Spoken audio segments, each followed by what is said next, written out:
I always thought of my honeymoon as the moment where everything in my life would fall into place, the start of forever. Samantha, my wife, and we'd been together for years. From the moment we met, I thought we were inseparable. It was meant to be a celebration, an escape from the grind of daily life, a time to be closer than ever before, to savor every second of our new life together. But when I look back now, the memories of that trip are burned into my mind, not as a sweet beginning, but as the beginning of an end. It was supposed to be perfect, but when we arrived at that luxury resort, things changed. There was a heaviness in the air, a difference in Samantha's eyes, something in the way she avoided my gaze, something in her smile that wasn't quite right.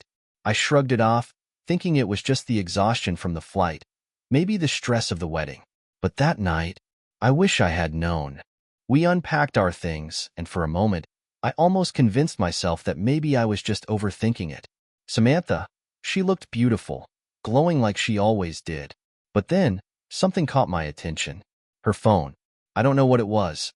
Maybe the way she grabbed it too quickly, as though hiding something, or the way her hand shook just a little as she placed it down. It wasn't normal. I could feel it in my gut. Something wasn't right. And when I asked her about it, she deflected. Said it was nothing, just a friend checking in. But I could see the unease in her eyes. I didn't want to make a scene, not on our honeymoon. But my mind was racing.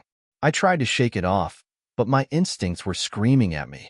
I had to know what was going on, so I waited. And when she was in the shower, I grabbed her phone. The moment I opened it, the world stopped. Brad. It wasn't just a friend. This wasn't harmless. The words, the pictures, the plans, they'd been seeing each other behind my back. And here I was, on our honeymoon, in a room we were supposed to call ours for the rest of our lives. Betrayed, humiliated. I could barely breathe. I didn't know what to do. I felt like I was choking on the betrayal. I stood there, holding her phone, reading those messages over and over again, trying to make sense of it, trying to believe it wasn't real, trying to convince myself it was a mistake. But there was no mistake. I didn't know how to react. Part of me wanted to throw it all away, pack my bags, leave this island and never look back. But the other part of me, the part that still loved her, I didn't know what to do with that. I wanted to confront her. I wanted to scream at her, but the words wouldn't come. What do you say when you find out the person you love most has been lying to you the whole time? She walked out of the bathroom, and the moment she saw me, her face shifted. A flash of guilt, of fear. She knew. She knew I knew. Who's Brad, Sam? Her eyes darted around the room, and for the first time in our relationship, I saw something in her I had never seen before. Shame. The kind of shame that you can't erase, no matter how many times you say it was a mistake. I didn't mean for this to happen, John. It was a mistake. But it wasn't a mistake. I knew it. She knew it. And I could see the words slipping away from her lips, not in the way of regret, but in a way that made it clear she wasn't ready to face the consequences of her actions. The silence in that room was suffocating. I couldn't move. I wanted to yell, but no sound came. All I could think was, how did it come to this? And then, it hit me. This wasn't just about the affair. This was about everything. I'd spent years trusting her, building a life with her, and she tore it apart in an instant. Before we dive deeper, did you know that 80% of viewers haven't subscribed yet? To help us continue creating more powerful stories, please support us by subscribing and turning on notifications. And we'd love to hear your thoughts. Don't forget to leave a comment below. It's hard to put into words the way betrayal works. It doesn't hit you like a hammer at first. It creeps in. You start to question little things, things that you would have never thought to doubt before. But it was all too late now. It was already done. I remember when I first met Samantha, how I couldn't keep my eyes off her. She was standing at the bar, talking to a friend, and I swear, it was like the entire room faded away. The way she laughed, the way she carried herself, everything about her had this magnetic pull. We ended up talking for hours that night, the world around us just disappearing. She told me about her life, her dreams, her frustrations, and I shared mine too. It felt easy, like we were always meant to meet, like we were always meant to be together. I could have talked to her for days, Our relationship moved fast, maybe too fast, but it felt right. I don't think either of us could have predicted how quickly everything escalated.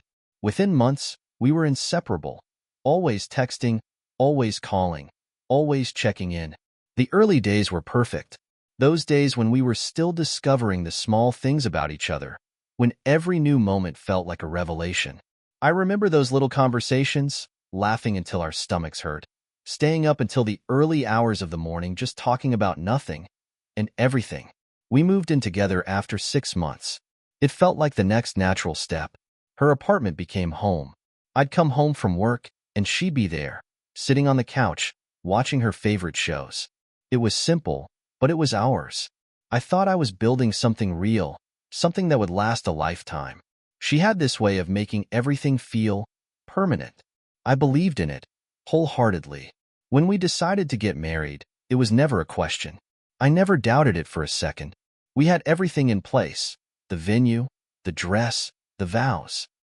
Even when we argued, which wasn't often, I never questioned what we had. I remember her eyes on me when I first saw her in her wedding dress, eyes filled with something more than love, something deep, something I thought was shared. I thought it was forever. Looking back now, maybe I should have seen the signs. But I didn't.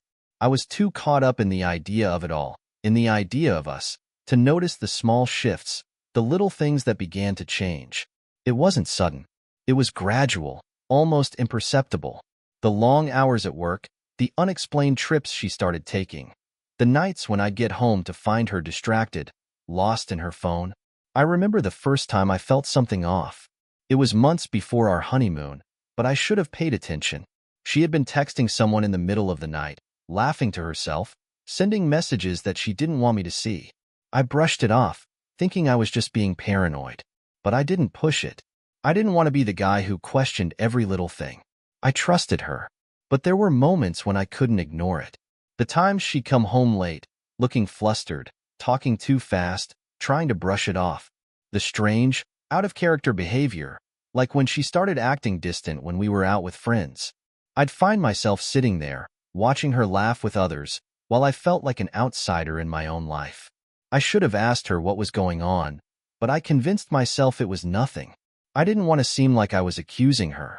I didn't want to come off as insecure, paranoid. Now I know better. Now, I can see those moments for what they really were. Cracks in the foundation, signs of something slipping through my fingers. But I was too focused on trying to keep everything perfect to notice. I was trying to hold on to something that was already unraveling. I wasn't paying attention to the distance growing between us. I was blinded by my own hopes. And then, there was the wedding. When we said those vows, in front of everyone we loved, I thought I was giving her everything. I thought we were building something solid. The future seemed bright, like we had it all figured out. But the truth was, I was already in love with a lie. The person I thought Samantha wasn't the person standing beside me at the altar. She didn't have the courage to be honest with me then. Not when we were planning our future, not when we were building our life together, not when we were making promises we both thought we'd keep forever. But she'd already made her choices, and I was too blind to see it. I was the fool, thinking we could move past everything without truly dealing with what was happening. The night before our honeymoon, I thought everything would be okay. We had this romantic dinner planned, the kind of night where everything was supposed to be perfect. But even then, there was this strange tension between us, a distance I couldn't explain. I kept trying to push it away, convincing myself that everything would fall into place once we were on the island. But it was already too late. I wasn't the one she wanted. She wasn't the person I thought I was marrying. And in that moment, I was living in the calm before the storm. I never knew how much someone could change in such a short time. How the person you thought you knew could become someone completely different. But it wasn't until that phone call, those messages, that I realized the truth. And that truth changed everything. It was an ordinary evening, or at least, that's what I thought. I had just come home from work, the usual routine. Samantha was in the kitchen, humming some song I'd never heard before. The smell of dinner filled the air, and for a second, everything seemed like it used to be. But there was this knot in my stomach, something that hadn't been there before. I didn't know why, but it was there, and I couldn't shake it. I walked into the living room, plopping down on the couch, ready to unwind. But as I turned on the TV, I saw her phone on the counter, face up. I don't know why I picked it up. I've never been the type of person to snoop. I trusted her. But that evening, something in my gut told me to look. I picked it up, and for a moment, everything went silent, almost as if the world had paused. I saw the notification. It was from a name I didn't recognize. A message, sent just minutes before, "I can't wait to see you tonight. I'll be waiting in the same place." My heart dropped. I swear. My hands shook as I read it over and over, trying to make sense of it. I tried to tell myself it was innocent. Maybe it was a friend. Maybe it was some mix-up. But my mind was racing, 1,000 questions flooding my thoughts. Who was this person? Why were they waiting for her? Why hadn't she told me about them? The worst part, there was no way I could deny the fact that something was wrong. My stomach twisted into knots, and it felt like I was suffocating under the weight of that phone screen. I set the phone down, trying to stay calm. I had to think. Maybe it was nothing. Maybe it was a friend. So, I did what any person would do. I waited. I waited for her to come clean. I didn't want to believe it was true, but deep down, I knew something was off. And when she came back into the room, I could see it in her eyes. There was a flicker of guilt, a hesitation that had never been there before. She wasn't surprised. I didn't ask her then. I couldn't. Not yet. I wanted to give her a chance to say it first, to tell me the truth. But she didn't. She just went about making dinner like everything was fine. And that made everything worse. I wanted her to look at me, to apologize, to confess. But she didn't. I couldn't understand it. The next few days were a blur. I kept thinking about that message, about those words, and all I could do was replay them over and over in my mind. Each time, they dug deeper into my thoughts, driving me mad with doubt. I tried asking her about it, casually, like it was just some insignificant thing. But every time I brought it up, she'd brush me off with a laugh or a vague excuse. It wasn't until the next night that the pieces started to come together. She told me she was going out with some friends. Nothing unusual. But I couldn't let it go. I decided to follow her. Not because I didn't trust her, but because I needed the truth. I had to know what was going on. I trailed her that night, keeping a safe distance, until she turned onto a familiar street. One I hadn't expected. The place was a small bar I'd passed by a few times, but I'd never actually been inside. As I pulled up, I saw her walk into the entrance, and for the first time, I knew I was right to be suspicious. I sat in my car, heart pounding in my chest. The minutes felt like hours. And just as I was about to turn away, a figure walked out of the bar. It was him, the man from her messages. I didn't know what to do. I was paralyzed for a second, just staring at them. She laughed as he handed her something. A drink, a key. I couldn't see clearly, but it didn't matter. The connection between them was undeniable. She had betrayed me. Right there, in the middle of everything, I saw the truth with my own eyes. I wanted to storm in, confront them both. But something held me back. Instead, I waited. I sat there, feeling the weight of that betrayal consume me. I watched them disappear inside together, and I could feel my world collapsing around me. I stayed in that car for what felt like hours, too shocked to move, too angry to think clearly. I wanted to burn the whole thing to the ground. I wanted her to feel what I was feeling, but I had to be smart about it. I couldn't confront her in the heat of the moment. I needed time to think, to process. I had to figure out what I was going to do next. The truth was clear now. There was no denying it. My wife, the woman I had spent years loving, had betrayed me, and I didn't know if I could ever trust her again. I didn't know if I could ever look at her the same way. I needed answers. But more than that, I needed to make sure she felt the weight of her actions. I knew that, whatever happened next, it couldn't end like this. Not without me making her understand the consequences of what she had done. I couldn't just let this go. There was no way I could look at her the same way after everything I'd learned. No way I could pretend that everything was fine when I knew the truth. I spent the next few hours pacing in the apartment, trying to gather my thoughts, trying to figure out what to do. But deep down, I knew what needed to happen. It was time for her to face reality. I couldn't be weak anymore. I had to make her see what she had done to me, To us. I had to make sure she felt it. Samantha came home late that night, just like she always did. She walked through the door, her eyes not quite meeting mine, her posture stiff. She could feel the shift in the air.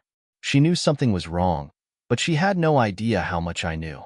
I stood there, arms crossed, watching her. She didn't say anything at first, and I didn't give her the chance. "Where were you?" I asked, my voice low but sharp. She hesitated, looking at the floor. Her fingers fidgeted with the hem of her jacket. I was out with friends," she muttered, avoiding my gaze. I wasn't buying it. I knew who she'd been with, where she had been. The lies were getting harder for her to keep track of. "You're lying." I couldn't stop the words from spilling out. The anger, the disbelief, it all came rushing out. "I know what's going on, Sam. I know about him. I know about the texts, the late-night messages. I know about everything." Her face went pale. I could see her brain scrambling, trying to come up with a response, trying to hold it all together. But the damage was done. The truth was already out. I don't know what you're talking about," she stammered, but there was no conviction in her voice. The act was over. "Stop." I stepped forward, my voice firm. "Don't try to lie to me anymore. You can't make me believe this isn't real." Her eyes darted around the room, as if looking for an escape, but there was none. She was cornered. She had no place left to hide. She knew this was the moment when she couldn't run, couldn't pretend. "You've been seeing him, haven't you?" I asked, the words leaving my mouth like venom. "You've been lying to me this whole time." Her lips trembled. I saw the tears well up in her eyes, but I didn't care. I was beyond caring at this point. "I'm sorry," she whispered, barely audible. "I didn't mean for it to happen. It just did." "Didn't mean for it to happen?" I echoed, my voice rising. "You made a choice, Sam. You chose him. You chose to betray me, to throw away everything we had." The room was suffocating. My mind was a blur of fury, disbelief, and heartbreak, all tangled together. I felt like I was standing on the edge of a cliff, ready to fall, ready to make her understand what she had done to me. I wanted her to feel every ounce of the pain she'd caused. I wanted her to understand how deeply she had hurt me. "I trusted you," I said, my voice dangerously low. "I trusted you with everything.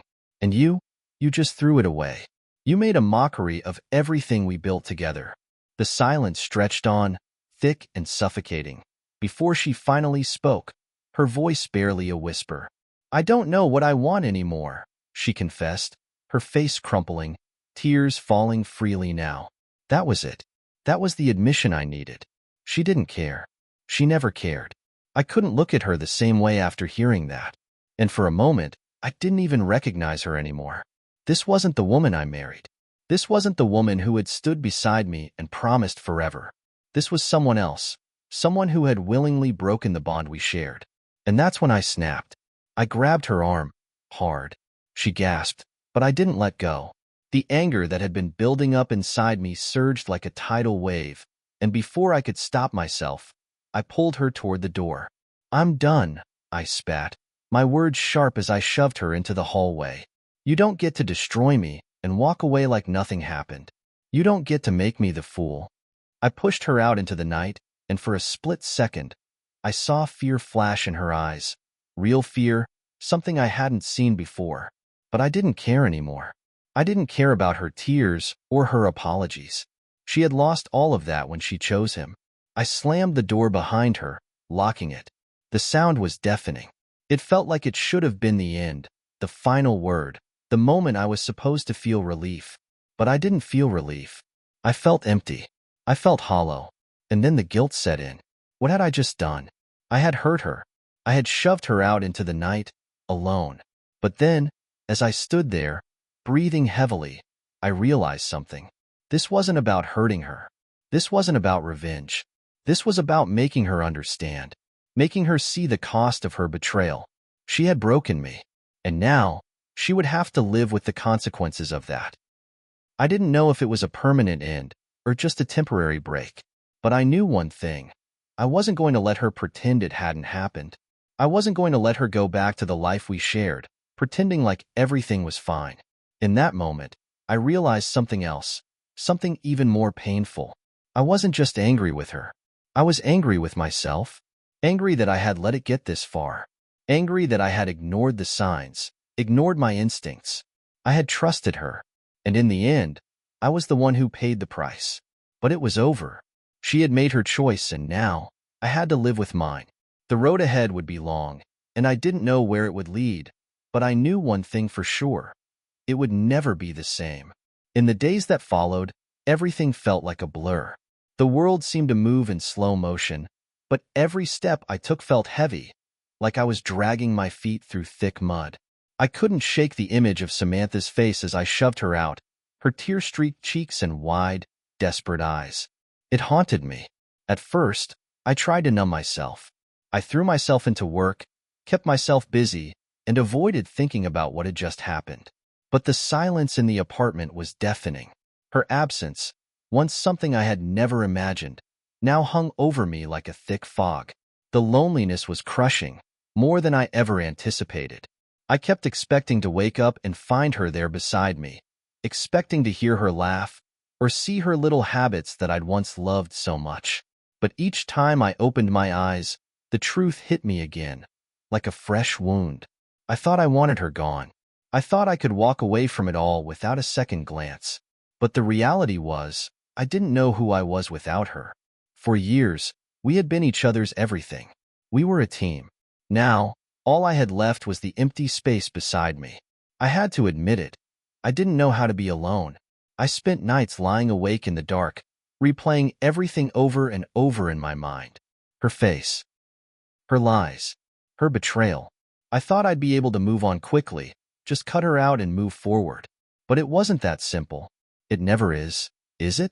I couldn't even bring myself to touch the wedding photos. The house felt foreign to me now, like I was living in someone else's life. Every corner I turned, every room I entered, I could feel her presence, but not in the way I had once felt it. It was more like a ghost, a reminder of what we once had and what I had lost. But I wasn't about to sit there and wallow in it. No, I wasn't going to let her define me. I wasn't going to let her destroy the person I was. I spent days questioning myself, wondering if I had been blind, if I had missed the signs, if I could have done something differently. But there was no point in beating myself up over it anymore. I couldn't change what had happened. The only thing I could control now was what came next. I began to take small steps toward reclaiming my life. I started seeing my old friends again, reconnecting with the people I had lost touch with while I was so wrapped up in my marriage. The nights were still hard, but little by little, I started to feel like myself again. I found solace in the things I used to enjoy, the things that had once made me happy before all of this. Working out, hiking, spending time with my brother, Mark, who had been a rock for me through all of this. He never judged me, never told me I had been foolish, even though I knew I had been. He just listened. And that meant more than I could ever express. I also started to talk to a therapist, something I never thought I'd do. But after everything that happened, I realized I needed to address the pain that had been eating at me from the inside. I wasn't just angry at Samantha anymore. I was angry at myself for letting it happen, for letting someone else control my emotions, my happiness, for allowing myself to be so blinded by love that I didn't see the cracks forming right in front of me. The therapy sessions were hard. I had to confront everything, the betrayal, the anger, the shame, the guilt. But it was also cathartic. I began to understand why I had allowed myself to stay in that toxic relationship for as long as I did. I was scared of being alone. I was afraid of failure. And above all, I was terrified of the idea of never loving anyone again. But there was something else that came out of those sessions. I realized that my worth didn't come from her. It didn't come from anyone else, for that matter. I had spent so much time trying to be what Samantha needed that I had forgotten to take care of myself, to remember who I was without the label of husband, without the expectations of being someone else's everything. It wasn't easy, but slowly, I started rebuilding, not just my life, but my sense of self. And with that came the ability to forgive, not Samantha, not yet, but myself. It wasn't about forgetting what had happened. It was about letting go of the anger, the bitterness. I didn't want to carry that weight around anymore. I didn't want it to control me any longer. One afternoon, I got a message from Samantha. My heart stopped for a second, but I didn't hesitate to open it. It wasn't an apology. It wasn't an explanation. It was just her telling me she was sorry. She had left town, taken some time for herself. And you know what? I was okay with that. I had moved on. She couldn't undo what had been done, but I could choose how I moved forward. I didn't need her to validate me anymore. I went for a walk that day, as I often did, and I looked up at the sky. I felt something I hadn't felt in so long, peace. The kind of peace that comes with knowing you are whole, even without someone else. It wasn't the life I had imagined, but it was my life, and I was starting to appreciate it. To take the reins back. I knew it wouldn't be easy, and the scars of the past would always be there, but I was ready to keep going. I learned that the hardest battles aren't the ones we fight against others. They're the ones we fight against ourselves. And for the first time in a long time, I was winning. It wasn't about the grand gestures or dramatic moments anymore. It wasn't about revenge or getting back at Samantha for what she had done. No, it was about something simpler and something far more powerful, reclaiming myself, my identity, my peace. I could feel the weight lifting off my shoulders as the days passed. The anger that had consumed me for so long started to fade, not because I had forgotten what happened, or because it didn't hurt anymore, but because I had learned to accept it. I had learned that life didn't have to be perfect, that I didn't have to be perfect. I began to reconnect with the world in a way I hadn't in years. I found myself laughing again, truly laughing, not just forcing a smile for the sake of appearance. I spent more time with my friends, catching up with them in ways I hadn't done in ages. We would hang out at the same bar we used to visit, talking about anything and everything, the conversations flowing freely and the laughter easy. It was as though the old John was starting to emerge from beneath the rubble of what had been. The thing I didn't expect, though, was how much I would start to appreciate the quiet moments. The mornings when I woke up early, the sun barely rising, and I could enjoy the stillness before the world woke up. The evenings when I could sit outside, drink in hand, watching the stars in peace, knowing that I didn't have to share this moment with anyone else to feel whole. But I wasn't just finding solace in solitude. Slowly, I began dating again, not rushing into anything, not desperate to replace what I had lost, but taking it slow, learning what it felt like to be wanted, to be appreciated, for the person I truly was, not who I had pretended to be in that broken marriage. I met someone. Her name was Elise. She had this gentle nature about her that made me feel comfortable, like I could breathe around her. She didn't expect anything from me, didn't try to fix me, didn't even need me to be anything other than myself. And for the first time in a long time, I allowed myself to enjoy it, to be vulnerable, to trust again. I learned that love, when it's real, doesn't have to come with conditions. It doesn't have to come with expectations. The relationship with Samantha had always been about living up to something, an ideal, a picture in my mind of what it should be. But with Elise, it wasn't about perfection. It was about honesty, laughter, and companionship. We didn't need to be perfect together. We just needed to be real. I didn't need to compare her to Samantha. I didn't need to measure every moment against what I had lost. I had learned to appreciate the present, and in doing so, I realized that the past didn't have to define me. I still thought about Samantha from time to time. I'd be lying if I said I didn't. But those thoughts weren't filled with rage or bitterness anymore. They weren't filled with the what-ifs or the endless questions. They were just memories, part of my life, the story I had lived, and the lessons I had learned along the way. I had finally let go of the need for vengeance. The anger that had once driven me had faded, replaced by the realization that revenge would never bring me peace. It wasn't about her anymore. It was about me, about choosing to rise above what had happened, to grow from the pain, and to move forward into something better. And then, one afternoon, I received a message from Samantha. It wasn't an apology. It wasn't an explanation. She had simply asked if I was doing okay. There was a hint of genuine concern in her words, but I knew I didn't need that from her. I didn't need her approval or her validation anymore. I didn't respond. I didn't need to. That was when I knew, truly knew, that I was free. Not from her, but from the anger that had held me hostage for so long. I had stopped being a prisoner of my past, and I had started living my life again. The road ahead isn't always clear. Life still has its ups and downs. I'm not saying everything is perfect now, but for the first time in a long time, I can say I'm okay. I'm at peace with where I am, and that's enough. If there's one thing I've learned from all of this, it's that no matter how dark the storm gets, no matter how deep the wounds may seem, there is always a way through. There is always a way to heal, to move forward, and to find peace in yourself. I don't know what the future holds, but I know this. It's mine to shape. And for the first time, I feel ready to live it. Thank you for listening. If you've enjoyed this story, make sure to hit that subscribe button and turn on notifications so you don't miss the next gripping tale. Share your thoughts in the comments. We love hearing from you. Until next time.